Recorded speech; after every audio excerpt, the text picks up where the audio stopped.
The second item which I got is something from Celine.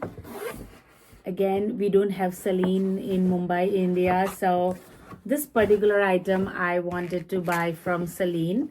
And let's go and unbox and see what I got from Celine. It's a accessory, not a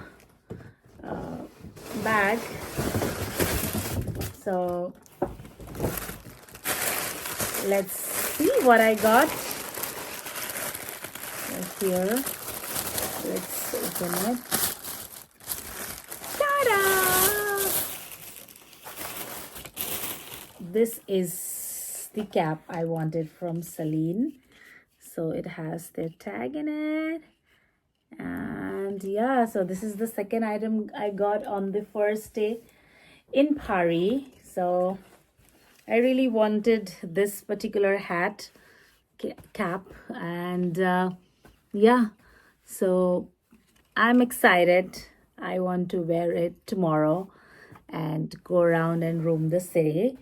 So this is it, you guys. I got these two items today on my first day in Paris, and I did the unboxing in front of you all. I'm at the hotel room right now, and I'll be posting another unboxing wherever I'll buy more in Paris.